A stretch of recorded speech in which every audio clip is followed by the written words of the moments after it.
নমস্কার, আমি ডায়েটিশিয়ান সোহেলি মণ্ডল দাস। আজ আমার আলোচনার টপিক হলো যে কি গাইডলাইন মেনে চললে আমরা ব্লাড সুগার লেভেলটাকে কন্ট্রোল করতে পারবো। আমার একটা ডায়াবেটিক সিরিজ চলছে। আমি আমার আগের ভিডিওতে আলোচনা করেছিলাম যে ডায়াবেটিস কাকে বলে, এটা অনেকেই জানে না, বা তার আর্লি সাইন বা সিমটম কী থাকে, যেটা অনেকে বুঝতেও পারে না যে তিনি ডায়াবেটিসে ভুগছেন। অর্থাৎ সেই নিয়ে ভিডিওটি বানানো ছিল এবং সেই ভিডিওটি দেখলে আপনারাও জানতে পারবেন। আজকের ভিডিওটি হলো যে আমরা কি গাইডলাইন মেনে চললে আমরা এই ডায়াবেটিসটাকে কন্ট্রোল করতে পারবো।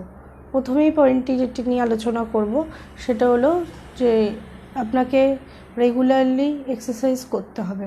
এক্সারসাইজ বলতে আপনাকে 20 থেকে 30 মিনিট অন্তত হাঁটতে হবে, বা যারা নাচ করেন, নাচের প্রফেশনে আছে, তাদের যদি ডায়াবেটিস থাকে তিনি 30 মিনিট নাচতে পারেন, বা কেউ সুইমিং করতে পারে বা রানিং করতে পারে। এর মধ্যে যে কোনো একটি এক্সারসাইজ আপনাকে করতে হবে এবং কিছু লাইট ব্রিদিং এক্সারসাইজও তাকে করতে হবে। অর্থাৎ এক্সারসাইজ ডায়াবেটিস রোগীদের জন্য মাস্ট। এখানে কোনো রকমের কোনো অজুহাত চলে না। আপনাকে মনে রাখতে হবে যে আপনাকে সুগার লেভেলটি আপনাকে কন্ট্রোলে রাখতেই হবে। এর পরের পয়েন্টে আসি যে লো কার্বোহাইড্রেট ইনটেকটাকে রিডিউস করতে হবে। অর্থাৎ আপনার সারাদিনের খাদ্য তালিকায় কার্বোহাইড্রেটের পরিমাণ খুবই কম থাকবে। কার্বোহাইড্রেট ব্লাডে সুগারের লেভেলটাকে বাড়িয়ে দেয়। অর্থাৎ মনে রাখতে হবে ভাত, চিনি এগুলো অ্যাভয়েড করে চলতে হবে। ভাত আমি পুরোপুরি খেতে কাউকে বারণ করি না যে পুরো ভাত ছেড়ে দিতে হবে ডায়াবেটিস রোগীদের, এরকম না, কিন্তু পরিমাণ একদমই কম খেতে হবে। তার সাথে আপনাকে শাক সবজি, ফাইবার এগুলো আপনাকে মেনটেন করে খেতে হবে, যাতে আপনি কার্বোহাইড্রেট অল্প করে খেলেও আপনি প্রোটিন বা ফাইবার, শাক সবজি, ডাল, মাছ, মাংস এগুলো দিয়ে আপনার পেটটা ভরে যায়। এরপরের পয়েন্টে আসবো, সেটা হলো আপনাকে প্রোটিন ইনটেক বাড়াতে হবে। অর্থাৎ এটা জানবেন যে আপনি যদি আপনার সারাদিনের খাদ্য তালিকায় যদি আপনি প্রোটিন বেশি করে খান, তাহলে দেখা যাবে যে আপনার যে ওভার ইটিং বা খাওয়ার বারবার খিদে পাচ্ছে এই টেন্ডেন্সিটা থাকবে না আর কি। এছাড়া প্রোটিন আমাদের ডাইজেশনটাকে আর কি অনেকটা ধীরে করে দেয়, যার ফলে যদি আপনি একটু বেশি প্রোটিন খেয়ে নেন সারাদিনের খাদ্য তালিকায়, তাহলে দেখবেন যে খিদেটা আপনার কম পাচ্ছে, আর আপনার সুগার লেভেলটাও প্রোটিন কার্বোহাইড্রেটের মতো অতটা বাড়ায় না। অর্থাৎ আপনার খাদ্য তালিকায় প্রোটিন ইনক্লুড করতে হবে। এরপরে আসি যে আপনাকে লো গ্লাইসেমিক ইন্ডেক্স ফুড যেগুলো আছে সেগুলো বারে খেতে হবে। প্রোটিন ব্লাড গ্লুকোজ লেভেলকে কন্ট্রোল করে, অর্থাৎ আপনার খাদ্য তালিকায় প্রোটিন অবশ্যই রাখতে হবে। এছাড়া অনেক সময় ওভার ইটিং টেন্ডেন্সি থাকে ডায়াবেটিসের, যে একটুখানি খাওয়ার কিছুক্ষণ পরেই আবার খিদে পেয়ে গেল। সেটা প্রোটিন যদি আপনার ডায়েটে বেশি পরিমাণে থাকে, তাহলে এই ওভার ইটিং প্রসেসটাকে স্লো ডাউন করে দেয়। আর প্রোটিনের মধ্যে আপনি মাছ, মাংস, ডিমের সাদা অংশ, low fat dairy product, low fat আপনার মিল্ক প্রোডাক্ট যেগুলো আছে, দই বা দুধ, আপনি পনির, ছানা এগুলো অবশ্যই খেতে পারবেন। আচ্ছা, এরপরে আসি লো গ্লাইসেমিক ইন্ডেক্স ফুড, যেটা অবশ্যই ব্লাড সুগারটাকে রিডিউস করে। তার মধ্যে আছে jowar, bajra, oats, whole grain, brown rice, quinoa আর কি, বিভিন্ন লটস অফ ভেজিটেবলস খাবেন, এবং লো গ্লাইসেমিক ইন্ডেক্স ফ্রুটস বিভিন্ন আছে সেগুলো খাবেন। এগুলো খেলে আপনি ব্লাড সুগারটাকে কন্ট্রোল করতে পারবেন। আচ্ছা, আপনার খাবারের খাদ্য তালিকায় ফাইবার বেশি করে রাখতে হবে। ডালের পরিমাণ বেশি রাখতে পারেন, গ্রিন লিফি ভেজিটেবল বেশি করে খেতে হবে, স্যালাড বেশি করে খেতে হবে। এগুলো খেলে দেখবেন আপনার খিদেও পাচ্ছে না, আপনি আপনার ব্লাড সুগার লেভেলটাকেও কমিয়ে আনতে পেরেছেন। বেশি করে কার্বোহাইড্রেট খাওয়া মানেই হলো কি যে আপনার পেট ভরে থাকবে, এটা কিন্তু নয়। আপনি কার্বোহাইড্রেটের পরিমাণ কমিয়ে এনে প্রোটিন, ফাইবার, স্যালাড এগুলো যদি বেশি করে খান, তাহলে দেখবেন কি যে আপনার খাদ্য তালিকায় আপনার জীবন থেকে এই গ্লুকোজ লেভেলটা কন্ট্রোল হয়ে গেছে।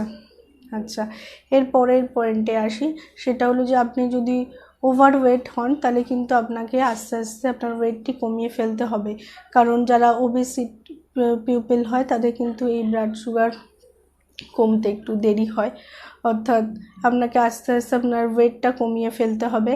আচ্ছা, দিনে কিন্তু 3 থেকে 4 লিটার জল আপনাকে খেতেই হবে, অর্থাৎ সারাদিনে আপনার শরীরটাকে হাইড্রেট রাখতে হবে, যেটা আপনার ব্লাড সুগার কন্ট্রোলে অনেক বেশি হেল্প করে। এরপর বলি যে আপনাকে 6 থেকে 8 ঘন্টা প্রপার নিশ্চিন্ত মনে ঘুমাতে হবে, ঠিক আছে? প্রপার স্লিপ কিন্তু আপনার ব্লাড সুগার লেভেলটাকে কন্ট্রোল করে। আচ্ছা, সারাদিন স্ট্রেস ফ্রি থাকতে হবে, যদিও এই মানে বিভিন্ন সিচুয়েশনের মধ্যে যে আপনি একদমই নিশ্চিন্ত মনে স্ট্রেস ফ্রি থাকা সম্ভব নয়, কিন্তু তাও বই পড়বেন, গান শুনবেন, মেডিটেশন করবেন, যাতে আপনি স্ট্রেস ফ্রি থাকেন। কারণ আপনি মনে রাখবেন যে আপনি যত টেনশন করবেন তত আপনার ব্লাড সুগারের লেভেলটি বাড়তে থাকবে, অর্থাৎ যাই সিচুয়েশন হোক না কেন আপনাকে নিজের মনটাকে শান্ত রাখতে হবে। আর ব্লাড সুগার লেভেলটি কন্ট্রোলের জন্য একটি ভালো বীজ হলো চিয়া সিডস, অর্থাৎ চিয়া সিডসটা যদি আপনি আপনার খাদ্য তালিকায় রাখতে পারেন সেটা হলো ভালো। এই চিয়া সিডস হলো কি যে অনেক বেশি ফাইবার হলো কি যে কন্টেন্ট করে এবং লো গ্লাইসেমিক ইন্ডেক্স ফুড আর কি, যেটা হলো ডায়াবেটিক্স যে ব্লাড সুগার লেভেলটা সেটাকে অনেকটাই কন্ট্রোল করে আনে। অর্থাৎ চিয়া সিডস কীভাবে খাবেন আমার একটি ভিডিও দেওয়া আছে, সেই ভিডিওটি দেখলে বুঝতে পারবেন। কিন্তু বারবার বলছি, চিয়া সিডস যদি রেগুলার ডায়েটের মধ্যে রাখেন তাহলে কিন্তু আপনার ব্লাড সুগার লেভেল কন্ট্রোল হতে বাধ্য। এরপর বলবো যে আপনি যদি কোনো ওষুধ খান ব্লাড সুগারের জন্য বা ইনসুলিন নেন, তাহলে কিন্তু সেটা কোনোভাবেই আপনি স্কিপ করবেন না, কারণ এটি হয়তো অনেকেই জানেন না যে অনেক পেশেন্ট দেখা যায় যে যারা ডায়াবেটিসে ভোগেন তারা হয়তো কোনো নেগলিজেন্সের কারণে যে 2 দিন ডায়াবেটিসের ওষুধ শেষ হয়ে গেছে তো কী হচ্ছে 2 দিন পরে কিনে খাবো, এই কারণে অনেকেই মারা যান আর কি। অর্থাৎ ডায়াবেটিসের ওষুধ কোনোভাবেই স্কিপ করা যায় না, প্রপার শিডিউল মেনে খেতে হয়। আচ্ছা, এর পরের পয়েন্টটি বলি যে আপনাকে রেগুলার তো আর ক্লিনিকে গিয়ে টেস্ট করা পসিবল না, অর্থাৎ বাড়িতে গ্লুকোমিটারে আপনাকে কিন্তু আপনার ব্লাড সুগার লেভেলটি বাড়া বা কমা এটাকে মেজার করতে হবে এবং সেই অনুযায়ী প্রপার ডায়েট এবং ডাক্তার কনসালটেশন এবং মেডিসিন নিতে হবে এবং মেডিসিনটাকে অ্যাডজাস্ট করতে হবে। এরপর বলি 3 মাস অন্তর আপনাকে অন্তত HbA1c যে টেস্ট হয় তাতে আমাদের পুরো সারা থ্রু ইয়ারে কীরকম ডায়াবেটিসের লেভেল থাকে, ব্লাডে গ্লুকোজ লেভেলটা কীরকম থাকে কম বেশি সেটার মেজারমেন্ট পাওয়া যায়। তাহলে আপনাকে এই HbA1c যে টেস্টটা হয় সেটা অন্তত 3 মাস অন্তর করতে হবে এবং সেই টেস্টের রিপোর্ট অনুযায়ী আপনাকে ডাক্তার কনসাল্ট করতে হবে। এই যে গাইডলাইনগুলো বললাম আশা করি সেগুলো যদি আপনি মেনে চলেন তাহলে আপনি সহজেই ব্লাড সুগার লেভেলটিকে কন্ট্রোল করতে পারবেন। আমার পরের ভিডিওতে আমি ডিটেলে আলোচনা করব যে ডায়াবেটিস রোগীদের কী কী খাওয়া উচিত, ডায়েট চার্ট কী হওয়া উচিত, এবং সেই ভিডিওটি আশা করি ডিটেলে যদি আপনি দেখেন তাহলে আশা করি আপনার ডায়াবেটিক ডায়েট মেনটেন করতে কোনো অসুবিধা হবে না।